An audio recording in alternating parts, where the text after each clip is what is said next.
a sealed tomb with no known entrance, a machine part buried in coal, a language carved into stone but spoken by no one. These aren't myths. They're evidence silent, unsettling, and utterly real. Every item dug from the earth whispers the same thing: we are missing something. Something big. What if our timeline isn't just wrong, but deliberately rewritten? Amid the dense hills and peaceful valleys of southwestern Zimbabwe lies one of the greatest architectural mysteries of ancient Africa. Not a pyramid, not a fortress, but instead massive stone walls snaking around the hillsides like a maze, yet enclosing nothing. They don't guard a castle. They don't shelter homes. They don't lead to any sacred place. They simply stand there, solid and silent, for over 600 years. This is the great enclosure of Kami, a structure built meticulously from hand-cut stone, without a single drop of mortar, yet it has withstood the test of time. Its imposing appearance makes people assume it must have served as a center of power ritual or military strategy. But after decades of excavation and study, archaeologists have come to an astonishing conclusion. No one knows why these walls were built. So, what do you think? Why would ancient people invest so much effort to build such solid and intricate stone walls, with no clear purpose? Could it have been a forgotten sacred ritual site? Or perhaps a form of architectural language, a message encoded in stone? Or maybe it was simply a symbol of power built to exist without needing explanation. Share your thoughts or theories in the comments below. Who knows, your perspective might be the missing piece that helps unlock this ancient mystery. The stone walls at Kami are a masterpiece of ancient construction, but at the same time, they remain one of archaeology's most perplexing mysteries. Built entirely from locally quarried granite, each block was carefully shaped into a uniform rectangle and stacked precisely without the use of any binding material. Yet these walls have stood strong for centuries, withstanding storms, erosion, and the relentless passage of time. Some sections rise over 6 meters high, curving along the natural contours of the hillside to form a vast stone labyrinth, at once deliberate and strangely abstract. Even more astonishing are the intricate patterns carved into the stone's surfaces, soft wave-like curves, repeated V-shaped motifs, and precise geometric checkerboards. These details reveal a culture that was not only technically skilled, but also deeply invested in art and symbolism. And yet, after decades of excavation, no evidence has been found that these walls were ever used for defense, housing, or any practical economic function. Their true purpose remains a mystery to this day. What truly sets the great enclosure at Kami apart from other ancient structures is what it lacks. Unlike European castles or Asian fortresses, this site doesn't enclose any houses, temples, or communal spaces. Inside these massive stone walls, archaeologists have found no traces of foundations, no evidence of granaries, no hearths, no floors, nothing that suggests human activity. There are no roofs, no drainage systems, and no perishable materials like wood or mud that would indicate long-term habitation. It's as if these towering walls were never built to contain people at all. They don't protect, don't shelter, don't divide into purposeful areas. They simply stand silent and unmoving, raising a haunting question. Were they built to hold something invisible, or absolutely nothing at all? One of the more common interpretations is that the great enclosure may have served as a sacred space, a site for ritual or ceremonial use by elites or priestly classes whose spiritual practices have since faded from history. According to this view, the high stone walls might have symbolized a threshold, marking a transition from the ordinary world outside to a sanctified interior reserved for select participants. The layout, devoid of practical function, could be seen as deliberately symbolic, perhaps guiding movement, framing sacred processions, or creating a sense of spiritual isolation. Yet this theory quickly runs into obstacles. Despite careful excavation, no altars, no carvings, no offerings, no signs of ritual burning, and no religious iconography of any kind have been discovered. Unlike known temple sites in sub-Saharan Africa, Kami offers no physical clues pointing to worship. If it was indeed a sacred space, it was one that left no trace of its faith. Another theory suggests that the walls at Kami may have served as symbols of power, a kind of architectural theater designed to showcase the authority of the ruling elite. The ability to mobilize hundreds of skilled laborers, quarry and transport massive stones, and construct such precise structures without mortar over many years clearly reflects centralized control and a highly organized society. In African history, there is no shortage of monumental works that served no practical function other than to express power, like the pyramids of Egypt or the Moai statues of Easter Island. Yet Kami remains an unusual case. Its walls are so intricate and so complex compared to the rest of the site that it's hard to believe they were built solely to impress.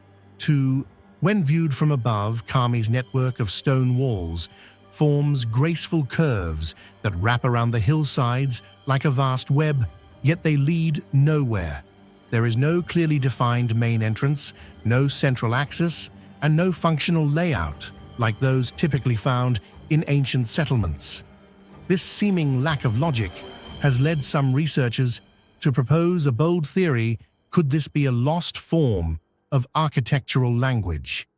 Perhaps every stone, every pathway once held symbolic meaning, telling a spiritual journey, mapping out a sacred cosmic diagram, or marking ritual stations within a forgotten belief system. If so, then Kami was not just a physical structure, but a stone manuscript written in a language we no longer know how to read. One striking aspect in the study of Kami is the sharp contrast between it and Great Zimbabwe, two major architectural centers that succeeded each other in the history of the Zimbabwean highlands. Great Zimbabwe was once a bustling city with conical stone towers, temples, residential zones, and clear evidence of international trade. In contrast, Kami lacks all of these elements. There are no residential areas, no marketplaces, and no signs of permanent habitation or commerce. Instead of being a vibrant center of human activity, Kami takes on the form of an abstract structure where humans may not have been the central focus at all. Some scholars suggest that if Great Zimbabwe was the capital of the body, then Kami may have been a monastery of the soul, a space meant for the unseen world rather than for earthly inhabitants. Another layer of mystery: no writing, no symbols, no language has been found at Kami. Everything we know comes from the stones themselves, the layout, the materials, and the empty spaces. In an age before widespread literacy, these walls may have been books or stories etched in stone. But stripped of their cultural context, those words are now silent. Today, Kami is recognized as a UNESCO World Heritage Site, celebrated for its historical and architectural significance, but its true purpose remains a mystery. Despite all the studies, models, and reconstructions, the central question still lingers. Why did people of the past build such massive, intricate walls, expensive, laborious, and seemingly useless? Perhaps the pointlessness was the point. A silent reminder that not everything humans create is driven by material need. That sometimes our greatest works are symbols representing something deeper, ineffable, and sacred. Something we can't explain, only feel. Do you believe that somewhere in Africa there's a book carved in stone that no one on earth can read not a pyramid, not an ancient temple, but towering stone pillars standing silently across the windswept fields of Ethiopia, etched with mysterious symbols that appear in no other known civilization. They are not letters, not religious icons. They match no known ancient language, a lost form of communication, possibly never to be understood again. This is Tia, a UNESCO World Heritage Site that the world has almost forgotten. Here, more than 40 massive standing stones, some over 3 meters tall, are arranged in deliberate rows as if remnants of a ritual, a forgotten faith, or an entire culture that vanished without a name. And the most haunting thing about Tia, the symbols carved into the stones remain entirely undeciphered to this very day. What do you think the symbols on the Tia stones mean? Are they the remnants of a lost language, a spiritual code, or perhaps a final message from a forgotten civilization? Share your thoughts in the comments below. Every theory could be a missing piece of the puzzle, and who knows, you might be the one to help unlock this ancient mystery. On the ancient stone pillars of Tia, nestled in the highlands of Ethiopia, there exists a system of symbols that to this day remains completely beyond the reach of human interpretation. These are not Egyptian hieroglyphs, not Sumerian cuneiform, not even related to Ethiopia's ancient Ge'ez script. Instead, they belong to a strange visual system with no relatives, no precedents, and no dictionary to help us understand them. Many of the stones bear carvings resembling swords, complete with blades and handles, sometimes appearing alone, sometimes in pairs. Others display parallel lines or intersecting strokes as if meant to convey direction or encode information. Some show concentric circles, others resemble leaves or arrowheads.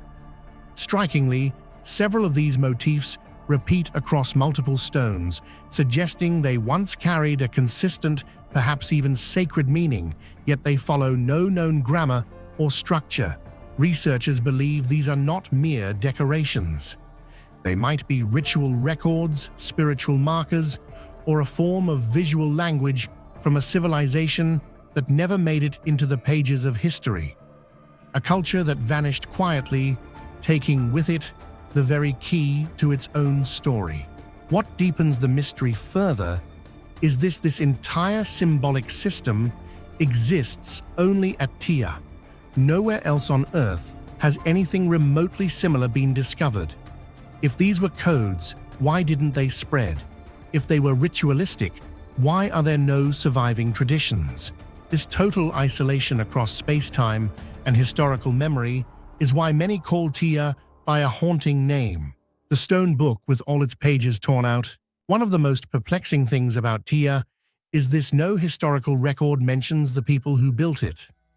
The stone pillars have been dated to between the 12th and 15th centuries, not that ancient compared to many archaeological sites, yet they do not belong to the Aksumite Empire, nor do they bear any signs of Islamic influence or local indigenous religions.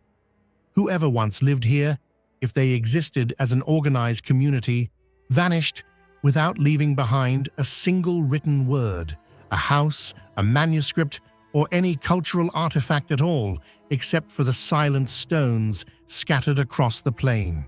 For this reason, scholars refer to them as a nameless culture, like a dream carved into stone, real yet impossible to name, present yet entirely outside the official flow of history. A ghost civilization, leaving behind only a few question marks beneath the Ethiopian sky. Many who see the standing stones at Tia might assume they are mere monuments or remnants of some forgotten ritual. But when archaeologists began excavating beneath the surface, they uncovered a haunting truth.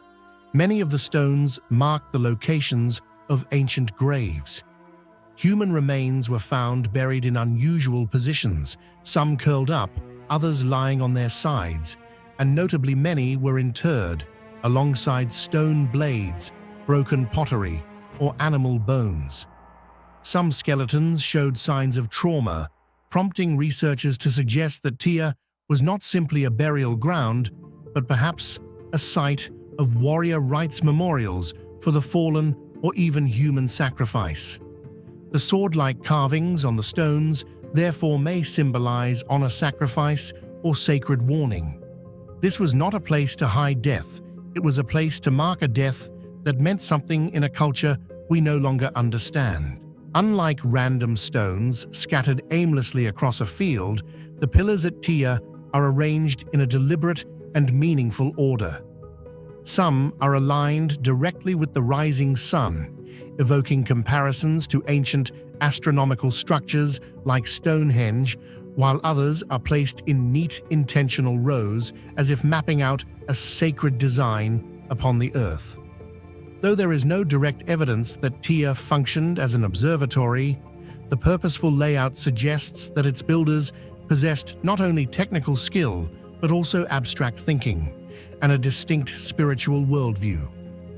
They may have tracked cosmic cycles, marked seasonal changes, or oriented the stones toward a realm of belief we can no longer access. Tia was not merely a burial site, it was a sacred space shaped by an ideology that history has since forgotten. Although Tia was designated a UNESCO World Heritage Site in 1980, it remains largely unknown to the world. There is no major museum built around it, no media campaigns to raise awareness, and no famous legends passed down through generations to keep its memory alive. Compared to sites like the pyramids of Giza, Machu Picchu, or Stonehenge, which draw millions of visitors each year and have become global icons, Tia is almost forgotten on the map of world archaeology. It stands as a lonely enigma on the Ethiopian plains, holding within it messages that could reshape how we understand human history, yet no one stops to listen. This neglect is more than a missed opportunity. It is a sobering reminder that some of the most vital chapters of our past may vanish simply because no one is left to tell them. Standing among the ancient stones of Tia, one does not simply see rock, but feels something deeply human, yet forever lost. The hands that carved these symbols must have carried beliefs, languages, rituals, dreams, and stories, yet none of us today can understand what they were trying to say. In an age when artificial intelligence can compose poetry and satellites can scan every millimeter of Earth's surface, the stones of Tia still defy everything modern knowledge has to offer. Perhaps it is this very silence that is Tia's final gift, a haunting reminder that not every mystery has an answer, and not every civilization leaves behind an echo we can still hear. Amidst the mist-covered ranges of the Himalayas, in a place rarely touched by modern footsteps, there stands a structure so strange, so otherworldly, that it seems to belong to no known era. This is not a typical ruin, not just weathered stones abandoned to time. It is a massive sculpture carved directly into the heart of a mountain, as if someone from an age lost to history once chiseled the earth and left behind their silent signature. This is the rock-cut temples of Masrur, or as some call it, the temple carved from a mountain. No bricks were laid, no blocks were stacked, no mortar, no wood. All 15 temple towers of Masrur were cut directly into a single, monolithic sandstone mass, forming a structure that belongs to one of the rarest architectural styles on Earth. What you see here rivals the Kailasa Temple at Ellora or Petra in Jordan, with one chilling difference: no one knows who built it. What do you think about a temple with no known builder, no historical records, and no explanation for how it was made? Could it be a forgotten creation of a long-lost ancient civilization, evidence of advanced technology that once existed on Earth, or simply a secret that history has chosen to hide? Share your thoughts in the comments below. Every theory, whether strange, bold, or skeptical, could be a vital piece of the unfinished puzzle of Masrur. The transformation of a raw sandstone mountain into the elaborate Masrur temple complex is nothing short of architectural alchemy. Sandstone, though softer than granite, is still a tough and brittle material, difficult to sculpt, especially with the rudimentary tools presumed to be available over 1,000 years ago. And yet at Masrur, every column, staircase, shrine, and sacred figure was not assembled but carved directly into the living rock. From soaring domes and symmetrical pillars to ornate deity sculptures and door frames with razor-sharp detailing, all elements were executed with astonishing precision. There was no second chance, no trial and error. One miscalculation could have ruined the entire structure. And yet the builders achieved harmony, symmetry, and function on a scale that modern engineers struggle to explain. It leads us to an unsettling question. Did they use lost technologies, forgotten geometries, or were they guided by knowledge we no longer possess? When viewed from above or at a distance, the Masrur temple complex is not just a collection of isolated stone towers. It reveals a deliberately tiered layout where smaller peripheral spires gradually rise toward a central main tower. The entire structure forms a stepped pyramid, reminiscent of ancient temples found in Egypt, South America, or Mesopotamia. Because of this striking design, many modern scholars refer to it as the Himalayan pyramid. This has sparked bold theories, suggesting the existence of a global architectural mindset shared among ancient civilizations, or perhaps even more provocatively, that there may have once been real transcontinental contact between cultures separated by thousands of miles from Asia to Africa and the Americas. A controversial idea, no doubt, but one that is difficult to dismiss outright. Among all the strange aspects surrounding the Masrur temple complex, the most perplexing, and the one that most stirs the imagination, is this: we have absolutely no idea who built it. There are no stone inscriptions naming its founders, no ancient documents describing its construction, no widely known local folklore passed down through generations. Even in India's great epics like the Mahabharata or Ramayana, there is not a single mention of Masrur. Masrur feels like a ghost, carved in stone, suddenly appearing in the wilderness, as if someone once chiseled the earth and then vanished without leaving a trace. Some researchers speculate that it may have been built around the 8th century during the Katok dynasty or by regional Hindu kingdoms. But these theories are based solely on architectural style and religious iconography, not on any concrete historical evidence. And it is precisely this absence of records that has pushed Masrur outside the bounds of official history, allowing all sorts of theories, from the reasonable to the wildly speculative, to thrive. Some believe it was an unfinished project, abandoned due to war, natural disaster, or the fall of a ruling dynasty. Others think it is a remnant of a long-lost ancient civilization, possibly one that existed before written history began.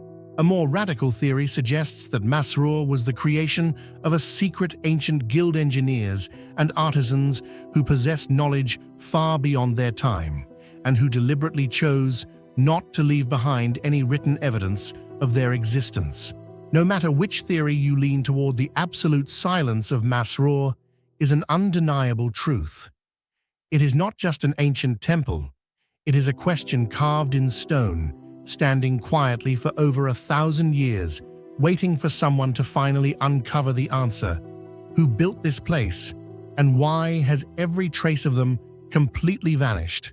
Some modern studies suggest that the main towers of the Masrur temple may have been aligned with astronomical events, particularly the position of the sun during the equinoxes and solstices. This implies that the temple was not only a religious or artistic monument, but also encoded with a deep understanding of cosmic cycles and celestial movements. If true, the builders of Masrur were not merely artisans, they were masters of astronomy, capable of observing and precisely calculating sunlight direction, solar angles, and seasonal shifts. An astonishing level of knowledge, especially for a remote mountain community more than 1,000 years ago. In 1905, a powerful earthquake devastated the Kangra region, causing many ancient structures in the area to collapse entirely or suffer severe damage. The Masrur temple complex was not spared. Several spires cracked and parts of the outer sections crumbled. Yet what shocked observers was this: the central core of the temple, the most complex and massive part, remained almost completely intact. The reason may lie in Masrur's unique construction. It was carved from a single solid block of stone with no joints, no mortar, and no separations. This monolithic design allowed the structure to evenly distribute seismic forces, something that stacked stone temples simply could not do. Masrur is not just a work of art, it is a feat of engineering that continues to defy nature and time. Masrur is not just an ancient structure, it is a void in the timeline, a question that has gone unanswered for over 200 years. No names, no inscriptions, no trace in history. All that remains is a colossal block of intricately carved stone, standing silently amid the mountains, like a message from the past meant for the future. And everyone who comes here is left asking the same thing. Who created this? How did they do it? And why did they vanish without leaving a single explanation? Buried deep in the heart of the Syrian desert, where the wind whispers through endless sands and not a single soul lingers, stands a ruined complex unlike any other. From afar, it seems like just another forgotten fortress, weathered by time, abandoned to the dust. But as you draw closer, something feels wrong. These towers rise tall and proud from the scorched earth, massive, imposing, and silent. Yet one detail stops you cold. There are no doors, no windows, no way in. Why would anyone build towers that no human could enter? What secrets lie within walls that were never meant to be crossed? And most of all, who were they built for? This is Qasr al-Hayr al-Gharbi, and it might just be the strangest place in the desert you've never heard of. What do you think? Are these doorless stone towers simply architectural mistakes forgotten, religious symbols, or evidence of something far beyond our current understanding? Share your thoughts with us, because sometimes the mystery isn't what's inside, but the fact that you can't get in. At the very heart of Qasr al-Hayr al-Gharbi lies a mystery that sends chills down the spine, a cluster of massive stone towers that cannot be entered. These towers, standing between 8 and 12 meters tall, were built with geometric precision and solid stone masonry. Their outer surfaces remain smooth and remarkably intact. Yet upon closer inspection, a strange truth emerges. They have no doors, no windows, no staircases, and no visible trace of any entrance. There are no sealed arches, no collapsed corridors, not even erosion marks that might suggest a once existing doorway. Each stone slab fits seamlessly, tightly, and intentionally. This is not the result of decay or abandonment, it is clearly part of the original design. And so the question remains, why would ancient builders construct such massive and costly structures if no one was ever meant to use them?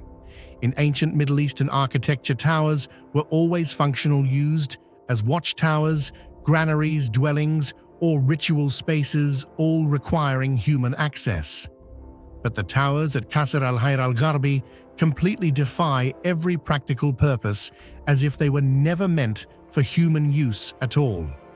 Their silence and inaccessibility suggest a symbolic or ritual role, or something even more elusive.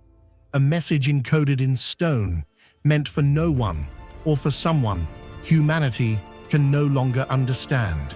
Qasr al-Hayr al-Gharbi stands isolated in the harsh desert of eastern Syria, a place with no rivers, no vegetation, and completely removed from any known ancient settlements. This presents a major paradox. Why would ancient people choose such a remote, arid, and uninhabitable location to construct a large-scale complex, complete with multi-level stone structures, intricate carvings, and even a water system? Could it be that the true purpose of this place lies beyond the ordinary needs of habitation or trade? One of the early theories regarding the doorless towers at Qasr al-Hayr al-Gharbi suggested that they might have served as military watchtowers or signal towers, a common feature in early Islamic Umayyad architecture. However, this theory was quickly dismissed because no traces of staircases, internal floors, or rooftop access have been found, making a military function highly unlikely. Today, some researchers believe that these towers were more symbolic than practical, possibly functioning as monuments of power built by the Umayyad state to mark control over remote frontier regions, like a political declaration carved in stone. A bolder theory proposes that the towers may have been connected to ancient religious rituals rooted in local pre-Islamic beliefs, though no clear archaeological evidence has yet been found to support this. One aspect that has drawn particular attention from archaeologists is the precision and uniformity in the construction of these towers. There is no indication that they were left unfinished or built with technical errors. On the contrary, the fact that the towers are completely sealed appears to have been intentional from the start, suggesting that the builders were conveying some kind of message, perhaps one of absolute power, sacred isolation, or even a meaning beyond ordinary human understanding. From a symbolic perspective, a tower that no one can enter might represent divine authority, a place reserved only for the chosen, or something that doesn't belong to the human world at all. This theory raises the possibility that the towers are the final remnants of a forgotten system of ritual belief or spiritual culture, leaving behind only their physical forms, standing silently amid the dust of time. In addition to the sealed and mysterious towers, the Qasr al-Hayr al-Gharbi complex also stands out for its unusual blend of architectural styles. Within a single area, one can find Byzantine-style arches, finely carved Roman-influenced windows, and ceremonial spaces alongside stone corridors built in the early Islamic Umayyad style. Notably, archaeological evidence points to the existence of a public bathhouse, hammam, food storage facilities, and meeting rooms, indicating that the site once served an organized community. However, there's a puzzling contradiction. No clear signs of long-term habitation have been found. No domestic foundations, no cemeteries, and no everyday artifacts. Could it be that Qasr al-Hayr al-Gharbi was only used briefly, or was it a ceremonial center constructed solely to display power and prestige rather than to house people? Although Qasr al-Hayr al-Gharbi lies in the heart of a barren desert with no natural water sources, archaeologists were stunned to discover beneath the sand the remains of a sophisticated water management system, including canals, reservoirs, irrigation ditches, and structures designed to control the flow of water. These features suggest that the site was once deliberately engineered to support temporary habitation or serve a specific, possibly strategic purpose. The deeper mystery remains: who built this system, with what technology, and for what purpose, in a place almost impossible to cultivate? Perhaps they were trying to resist the harsh forces of nature to maintain a strategic outpost.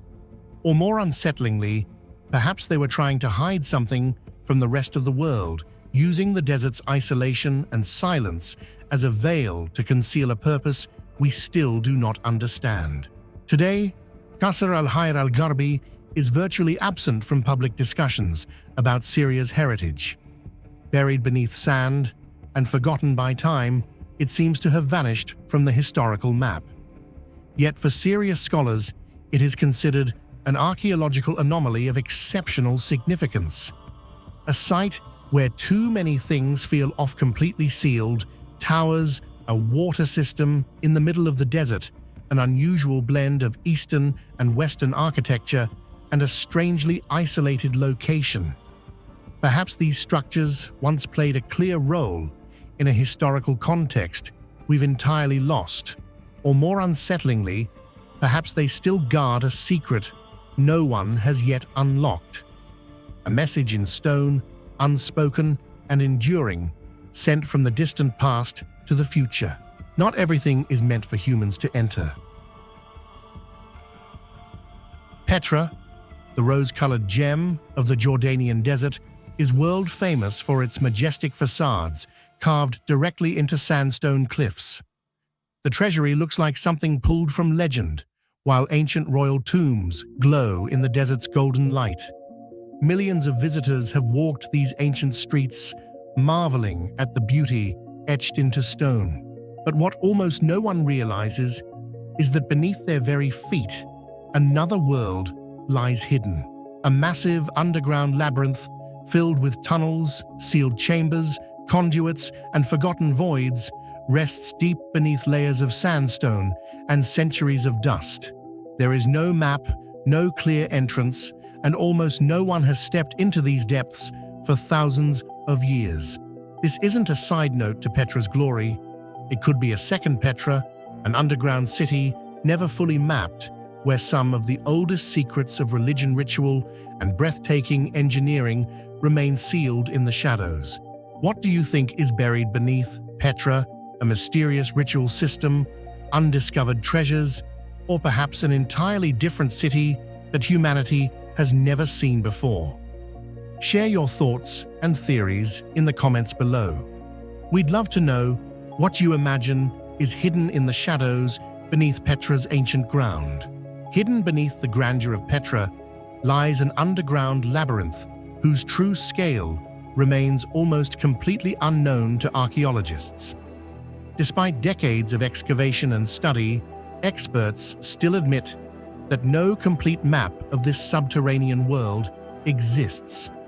The tunnels, sealed chambers, water conduits, and mysterious voids all remain beyond the reach of current understanding.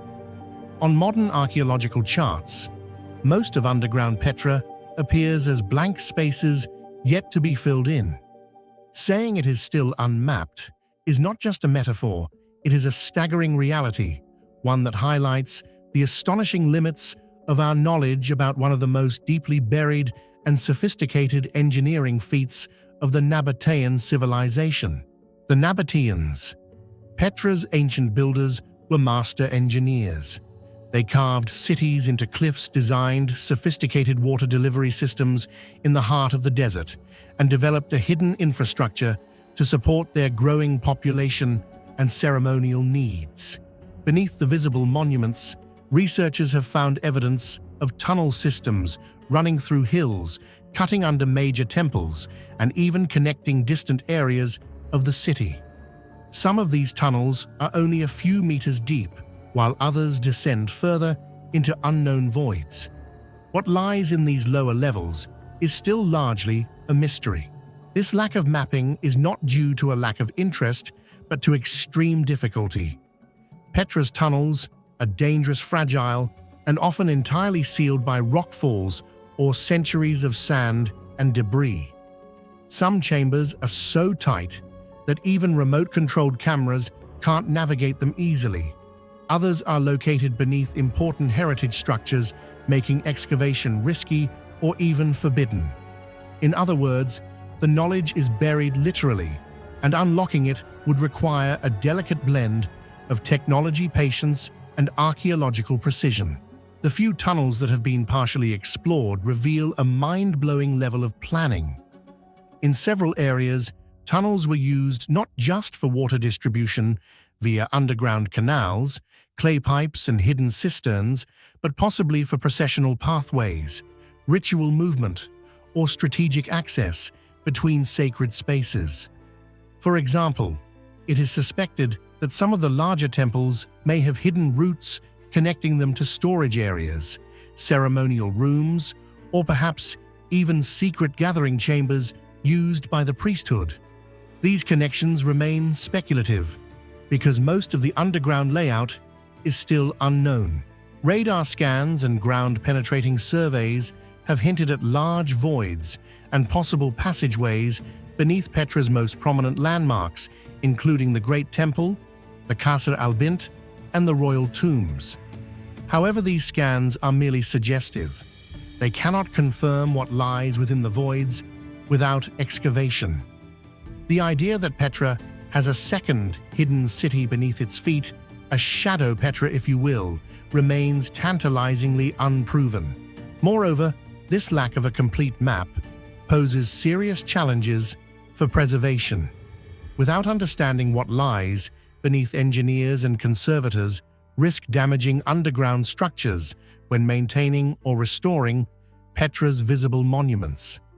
In a city carved from rock, where underground and above-ground structures often share the same sandstone matrix, the integrity of one layer can deeply affect the other.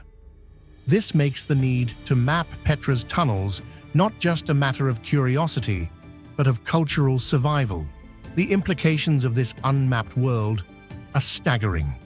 If new tunnels were found to connect known temples and monuments, it could radically alter how we understand Petra's layout, ceremonial practices, and daily life. Hidden chambers might contain new inscriptions, artifacts, or even burial sites untouched for 2 millennia. The possibility that ancient knowledge, perhaps religious texts or cultural records, lies sealed beneath the desert floor is a real and thrilling prospect. Beyond the tunnels, Petra's subterranean hydraulic systems deserve special mention. The Nabateans built underground aqueducts, dams, reservoirs, and pressure-regulated water channels.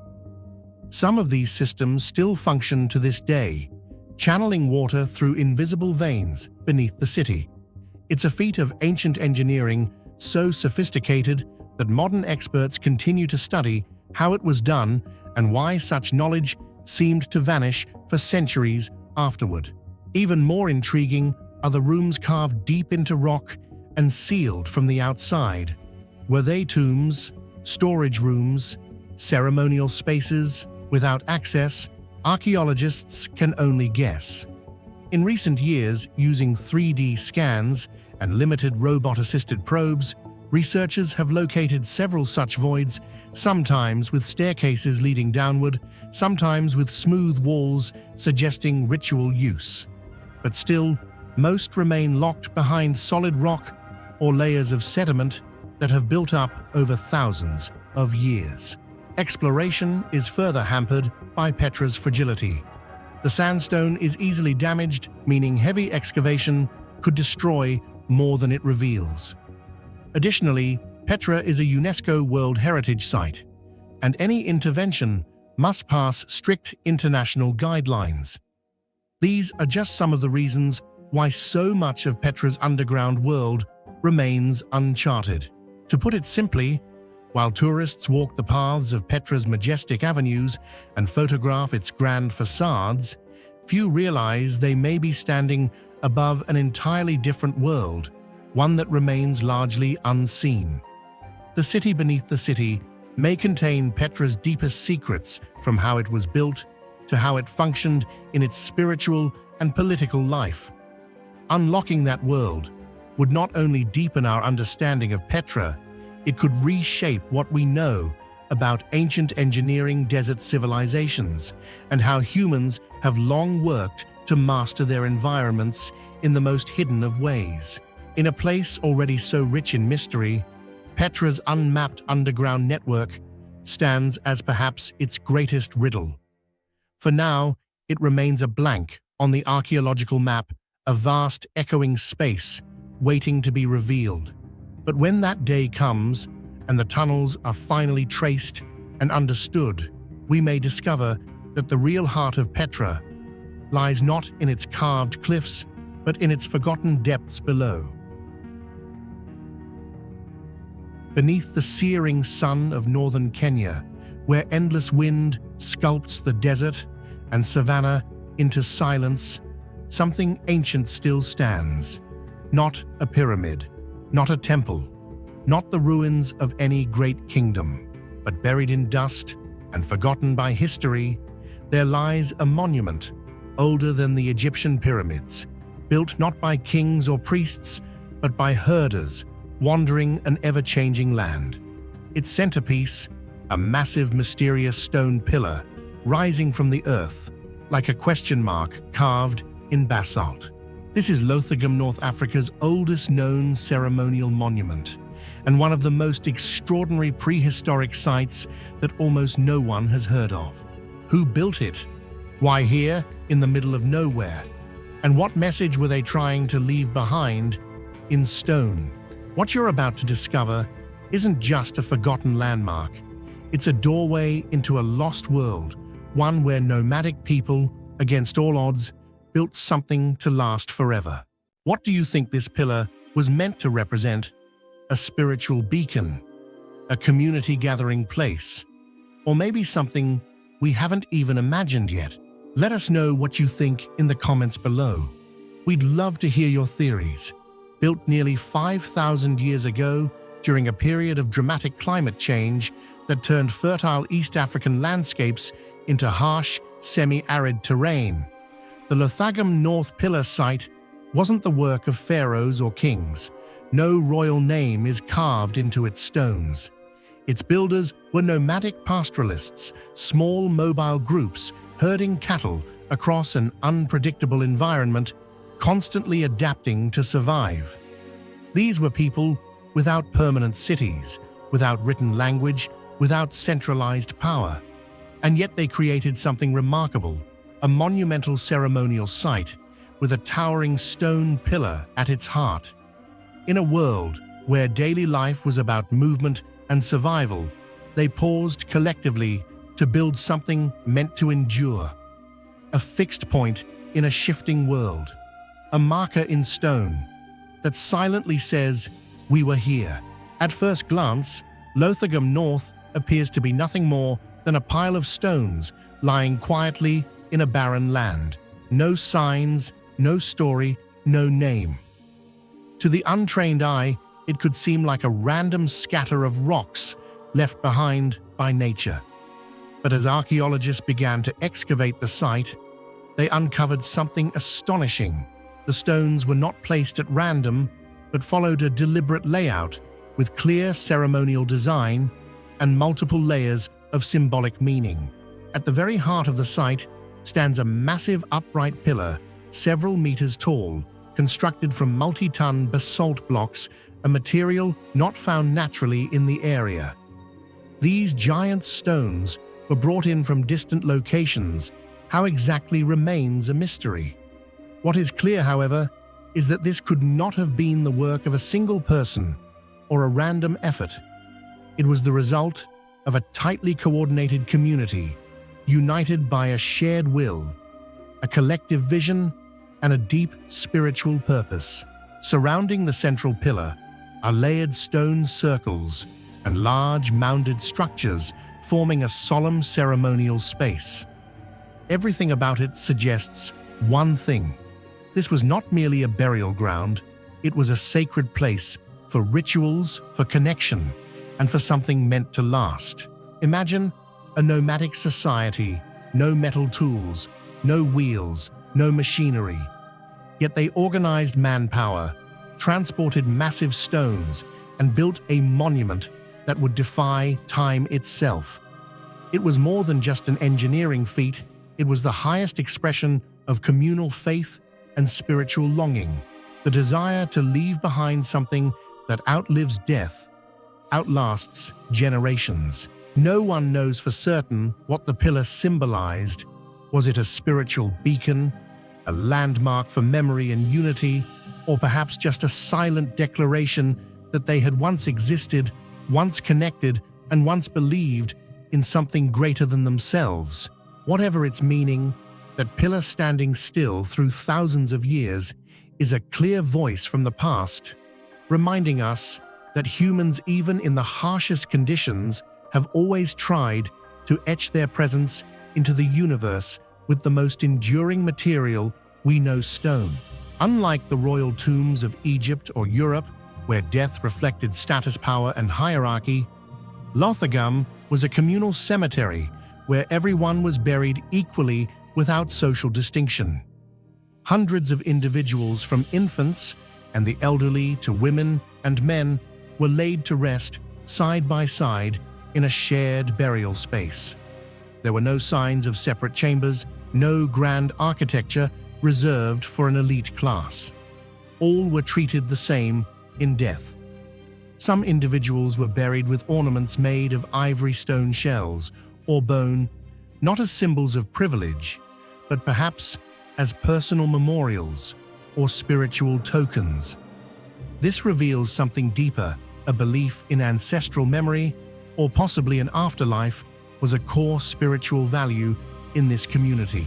For centuries, the prevailing view in archaeology and history has been that only settled agricultural societies with clear hierarchies were capable of building large structures, developing organized religious rituals, and cultivating complex cultures. In traditional thinking, nomadic life was associated with impermanence, improvisation, and a lack of structure. But the Lothagam North Pillar site directly challenges that assumption. This monument was not built by urban dwellers or ancient kingdoms. It was created by nomadic groups without fixed settlements, sustainable agriculture, or centralized political power. And yet they organized, planned, and cooperated to construct a large-scale ceremonial monument, symbolic in purpose and enduring for millennia. This proves that nomadic communities were fully capable of deep spiritual life, strong collective identity, and powerful communal memory. Ancestral remembrance, sacred belief, and social cohesion formed the cultural foundation, even in societies that never stayed in one place. Despite its outstanding archaeological value and its potential to reshape how we understand the history of human civilization, Lothagam North remains almost entirely absent from public memory. There are no major documentaries about it, no mentions in school textbooks, and no tourist routes that lead there. One of the oldest memorial cemeteries in Africa has been forgotten, not because it is insignificant, but because it isn't tied to any powerful empire. While the world continues to celebrate the grandeur of pyramids and glittering temples, Lothagam stands as a whisper from the past, reminding us that it is not only great civilizations that deserve remembrance. Even nameless communities, if we take the time to listen, can leave behind monuments that endure beyond time. An archaeological mystery, a witness to faith, community, and reverence for the dead, or perhaps a profound statement that humanity, regardless of wealth or geography, has always longed to leave something behind that outlives the body. Maybe that silent pillar in the Kenyan desert has already spoken louder than any written language ever could. In the vast taiga forests of Siberia, where few human feet have ever tread, where snow blankets the ground year-round and silence has reigned for centuries, there lies a nameless, abandoned structure without explanation. Here, among desolate cliffs, gigantic granite blocks, weighing up to 3,000 tons, stand stacked upon one another with astonishing precision, as if someone or something deliberately placed each stone exactly where it belongs. No mortar, no foundation. Just stone blocks, taller than a two-story house, arranged neatly like a divine game of building blocks. Who could have lifted stones that weigh 40 times more than the largest blocks in the Great Pyramid of Giza? Why were they brought to such a remote, nearly inaccessible location? And more importantly, why has all of human history remained completely silent about this place? This is not just a pile of rocks. It is a challenge hurled across time, a structure that defies understanding, breaks the rules of archaeology and forces us to ask, is there something about our past we were never meant to know? What do you think about this place? Could it be a natural formation, a bizarre and rare geological coincidence? Or is it the forgotten ruin of a vanished civilization, one that left no trace in any known record? Could this be a sign of extraterrestrial intelligence, or perhaps a message deliberately hidden or lost by history itself? Share your theories and thoughts in the comments below.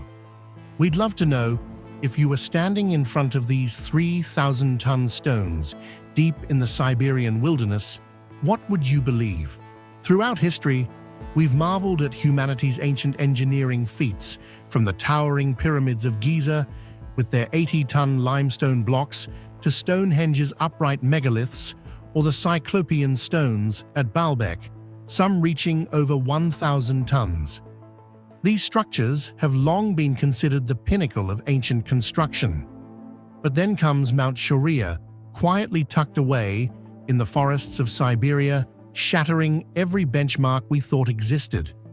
Here, granite blocks are estimated to weigh between 2,000 and 3,000 tons each a weight, so extreme it borders on the incomprehensible.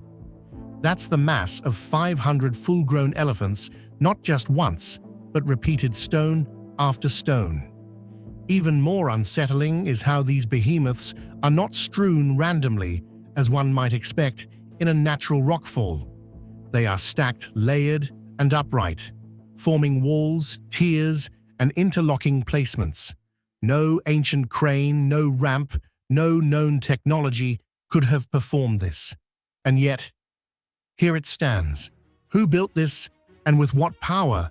In nearly every ancient wonder ever discovered, no matter how strange, there is usually some trace of human presence, a broken tool, a carved image, a few lines of script, or at the very least, a folk legend, passed down through generations. But the Shoria megaliths stand as a stunning exception. Hidden deep within the remote mountains of Siberia, this site features colossal stone blocks stacked upon one another, yet there is absolutely no evidence that humans were ever there. No writing, no artwork, no symbols etched into the stone, no tools, no foundations, no graves, no temples, not a single cultural or ritual trace. And perhaps most unsettling of all, not a single historical record, ancient or oral, has ever mentioned this place. This makes Shoria entirely unlike the pyramids of Egypt, whose walls are covered in hieroglyphs, or Stonehenge, surrounded by ancient burial mounds, or Baalbek, situated at the heart of a known Phoenician settlement. Shoria feels as if it was never remembered by any civilization, a perfect cultural void. And that silence is not just strange, it's disturbing. It is precisely this total absence that has led many researchers to ask uncomfortable questions. Could there have once been a civilization so thoroughly forgotten or deliberately erased from history? Or is this the remnant of something humanity was never meant to uncover? While the sheer size of the stones is enough to astonish most observers, it's the way they appear to be shaped that truly baffles scientists.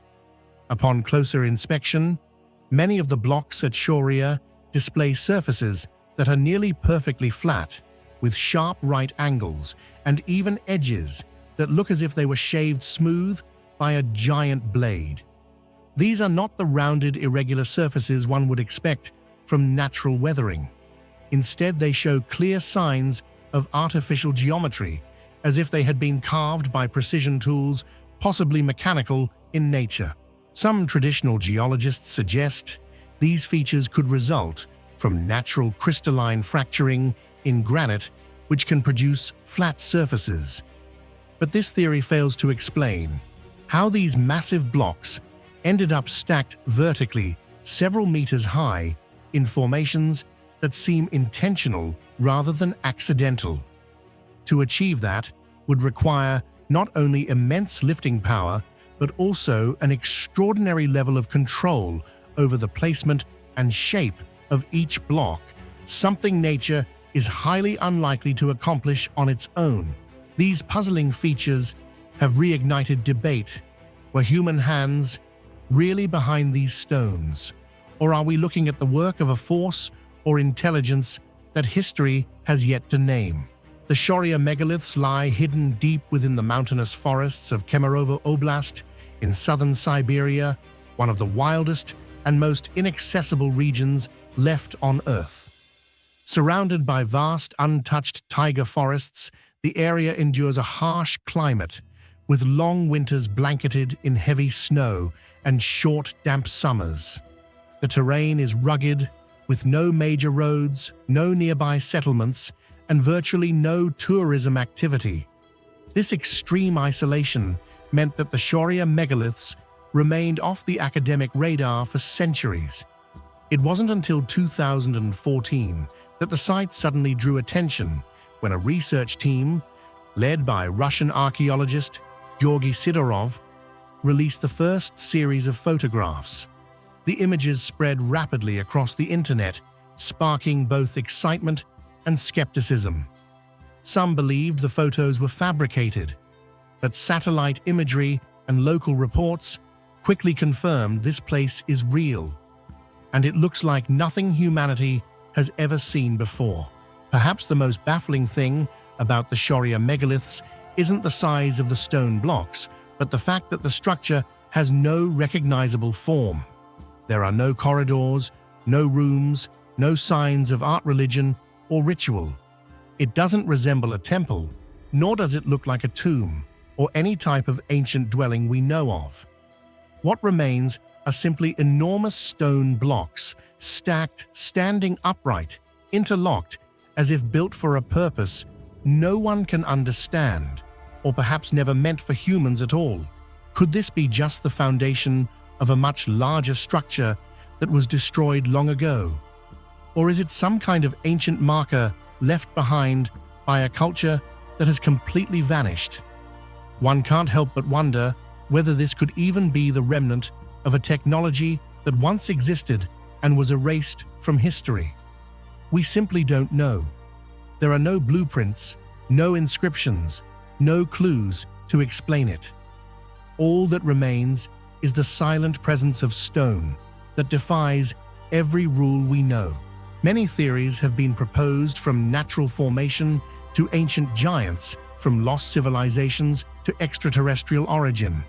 But none of them offer enough solid evidence to fully explain what the Shaurya megaliths are. One thing is certain: they exist, and they are unlike anything else we've discovered on Earth. Maybe it's a stunning geological coincidence. Maybe it's a buried relic of a forgotten age. Or maybe it's proof that humanity doesn't understand its past as well as it thinks it does.